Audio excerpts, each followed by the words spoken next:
Imagine missing one phone call. Just one.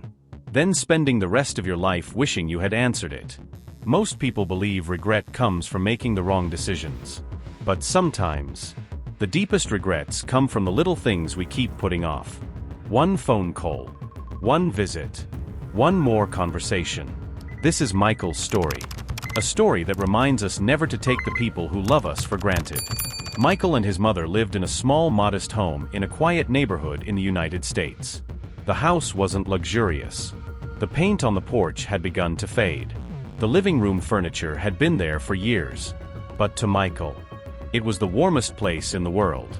He lost his father when he was only 6 years old. From that day on, his mother became everything. His protector, his provider, his greatest cheerleader, and his best friend.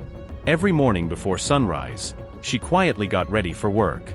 She worked long hours cleaning office buildings downtown. Some days she returned home so exhausted that her feet could barely carry her through the front door.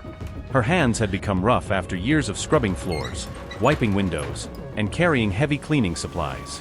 But the moment she saw Michael, the tiredness disappeared from her face. She smiled. "I'm home." As a little boy, Michael would run into her arms. No matter how exhausted she was, she always hugged him tightly. As Michael grew older, he slowly began to notice the sacrifices his mother tried so hard to hide. One cold winter, their heater stopped working. Money was too tight to replace it. One night, Michael woke up shivering. He walked into his mother's room. She wasn't covered by a blanket. "Mom, aren't you cold?" She smiled gently. "I'm okay, sweetheart. You need it more than I do." Years later, Michael realized she had spent countless freezing nights without enough warmth, just to make sure he was comfortable. Another day, Michael noticed his classmates wearing brand new shoes. His own sneakers were old and worn out. A week later, his mother surprised him with a new pair. He was overjoyed. "Mom, these are amazing." She smiled. "As long as you're happy, I'm happy." Months later, he discovered she'd been wearing the same worn-out shoes for years because she had chosen to buy his instead of hers. She never complained. Not once. Whenever life became difficult, she always said, "As long as you're smiling, I'm okay." Those words stayed with Michael. From that day forward, he made himself a promise. "One day, I'll give my mom the life she's always dreamed of."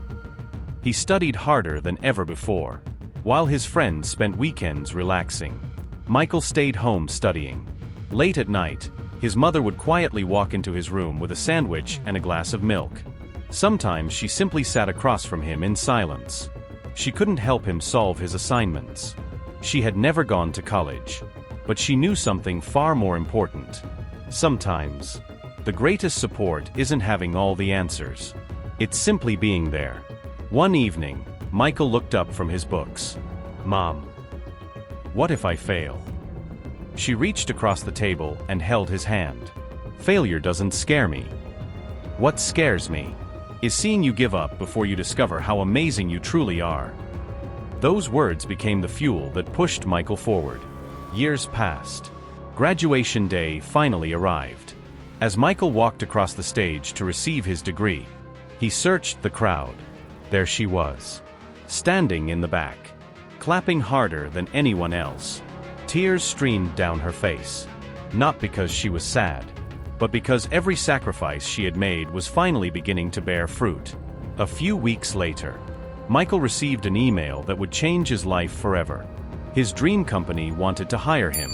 He stared at the screen in disbelief. He read the email once, then again, then a third time. His heart raced with excitement. He stood up immediately and rushed out from his room to the kitchen. The moment he stepped in, his mother looked up. One look at his face, and she knew something wonderful had happened. "What is it?" Without saying a word, Michael handed her his phone. She adjusted her glasses and slowly read the email. Her hands began to tremble. Tears filled her eyes. "You got the job?" Michael smiled and nodded. "I got it, Mom." She wrapped both arms around him and held him close. She cried tears of joy. My son. I always knew you could do it. That evening, she cooked his favorite dinner. They laughed, shared old memories, and dreamed about the future. Then, with a playful smile, she looked at him. You'll probably forget about your old mom once you're making all that money. Michael laughed. Forget you? Never. I could never forget you. She smiled warmly. Promise. Michael reached across the table and gently held her hand. I promise. A few weeks later, Michael's first day at work finally arrived. His mother stood by the front door as he adjusted his tie one last time. She couldn't stop smiling. You look so handsome. Michael smiled shyly. Mom. She brushed an invisible speck of dust from his shoulder. No matter how old you get, you'll always be my little boy. Before he left, she hugged him tightly, longer than usual. Call me when you get home. I will. And don't skip your meals. Michael chuckled. I won't. And remember. He smiled. I know. I love you too. She kissed his forehead. Michael picked up his shoulder bag, took one last look at his mother, and walked down the sidewalk toward the bus stop with a smile on his face. His mother stood on the porch, waving until he disappeared around the corner. Neither of them knew that this simple goodbye would one day become one of the memories Michael would treasure for the rest of his life. Michael had just landed his dream job in the city.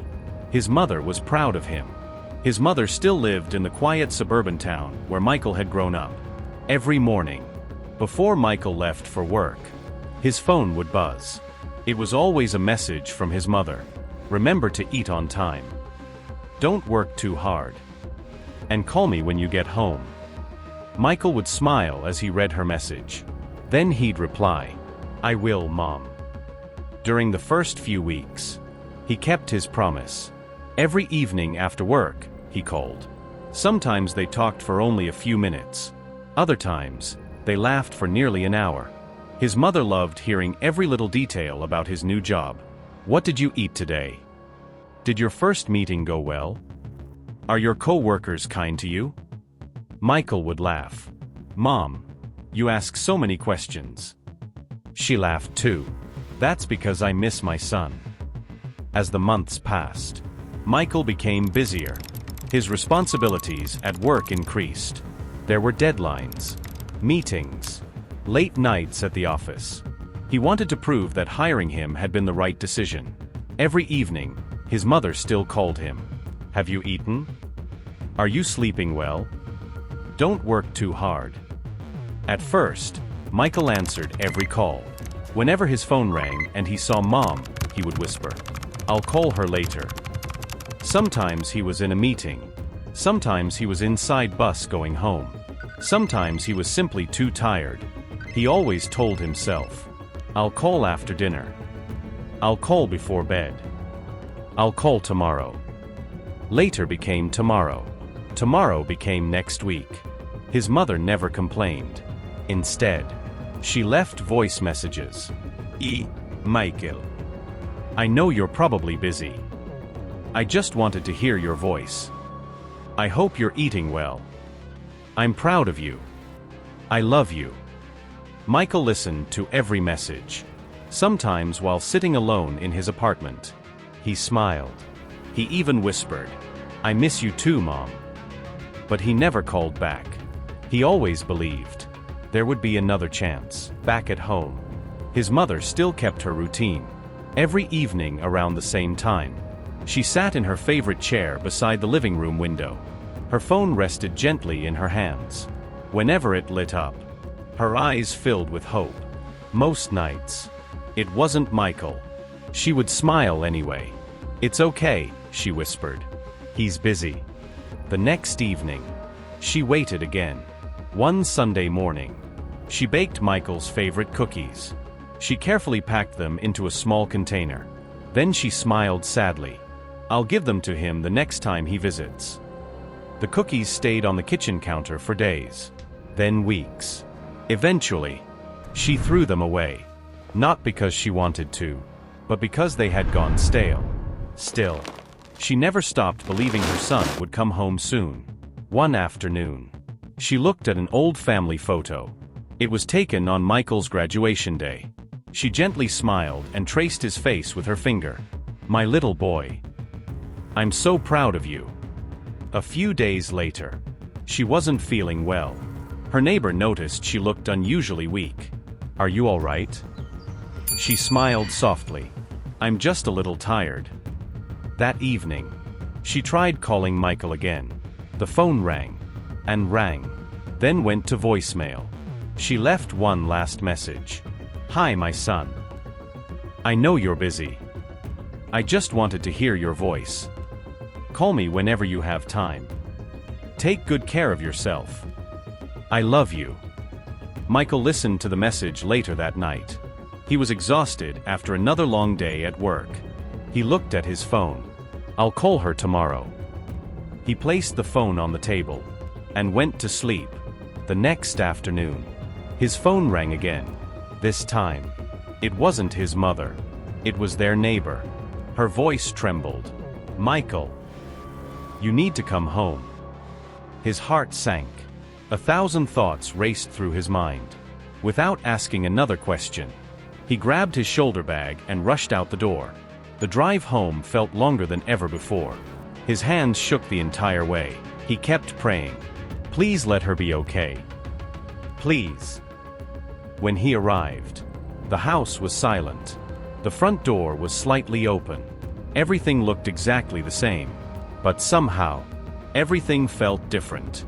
His mother's favorite chair sat quietly beside the window. Empty. The silence was louder than any sound he had ever heard. His mother had passed away from a sudden illness the night before. Michael stood frozen, unable to move, unable to speak. Tears filled his eyes. The neighbor slowly walked toward him. She gently placed a small envelope into his trembling hands. "She asked me to give this to you." Michael stared at the envelope. His name was written across the front in his mother's handwriting. His vision blurred with tears. Slowly, he opened it. Inside was a handwritten letter. It read, "My dear son, I know you're busy building your future. I never called to interrupt your life. I only wanted to hear your voice, because it reminded me that I wasn't alone. If you're reading this, please don't blame yourself. Instead, promise me one thing. Never be too busy for the people who love you. One day, you'll discover that time is worth far more than money. No matter where life takes you, remember that I have always been proud to be your mother. I love you forever." The letter slipped from Michael's hands. He fell to his knees. For the first time in years, he cried like a little boy. Not because he had lost his job, not because he had lost money, but because he had lost the one person who had loved him unconditionally from the very beginning. He hugged the letter tightly against his chest, as if somehow he could hug his mother one last time. In that moment, nothing else mattered. Not the promotions, not the long hours, not the success he had worked so hard to achieve. He would have traded every promotion, every paycheck, every dollar he had ever earned for just one more phone call, one more hug, one more chance to hear her say, "Have you eaten?" But some opportunities never come twice. Lesson: success may bring money and opportunities, but it can never bring back the people you lose while chasing it. Make time for the people who love you. Call your parents. Visit your family. Tell the people you love how much they mean to you. Because one day, "I'll call later" may become, "I wish I had." If this story touched your heart, leave a red heart in the comments, subscribe for more emotional stories, and share this video with someone you love today.